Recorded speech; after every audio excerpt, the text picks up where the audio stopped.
I recently heard Billy Graham point out that Christianity is a slaughterhouse religion. Now, I know that doesn't sound very cheerful, but today I was reading in 1st and 2nd Kings and 1st and 2nd Chronicles, for example, and saw how 500 men were slain by the edge of the sword.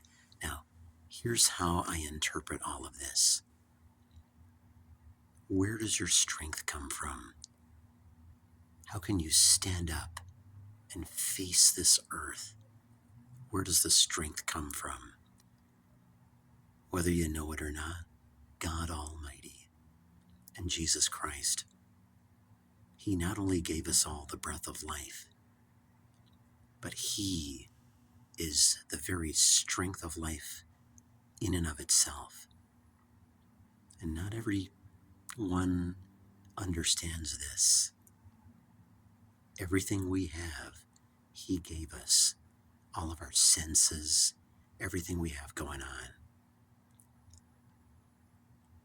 And a lot of these wars and battles taking place in the Old Testament were between people that were either rebelling against God or ones that were with God, so it seems. Soon to come, I'll show you my Bible. I can flip a switch and point it the other way instead of just to see me all of the time. You've got to see this Bible I have. It's awesome. You've got to see how I am trying to understand, in summary, this God of the Bible.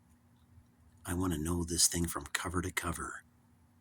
The print stands out at me, and it stands out even more with many paragraphs and sentences and words highlighted in yellow, and I skip some so it doesn't look like I'm just highlighting it. But some words individually are highlighted and others aren't. This is how much I want to understand this God of the Bible, of the King James Version Bible, which is about as accurate as we can get. Where does peace come from to go from day to day?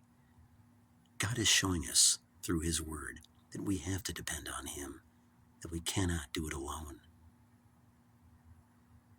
He's showing us our dependency upon Him and that it must be upon Him and Him alone. I believe that's why all of these tragic things happened. It's chock full of miracles all through its pages, too numerous to mention at the moment. But the bottom line is, this King James Version of the Holy Bible I want to understand. I'm going to teach myself to be a Bible scholar.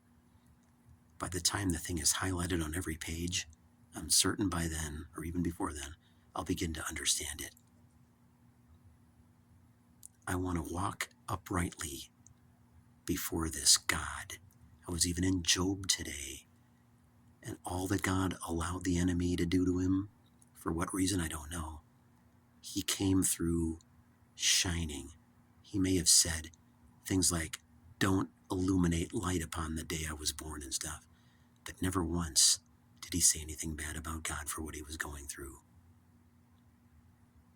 This is the awesome God we serve, one that is worthy to be praised and deserves our reverence and deserves for us to fear Him, for He has the final say on whether or not we'll make it to heaven. So in closing, people, it's time for us all to become friends with this awesome God and to be on His good side, because there's no guarantee for tomorrow. In addition, Jesus could return.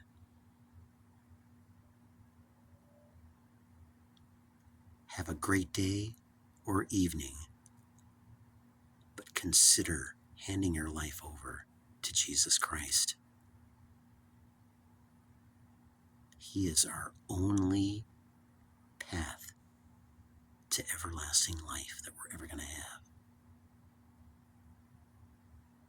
That's right. I'll see you the next time, and until then, may Jesus richly bless.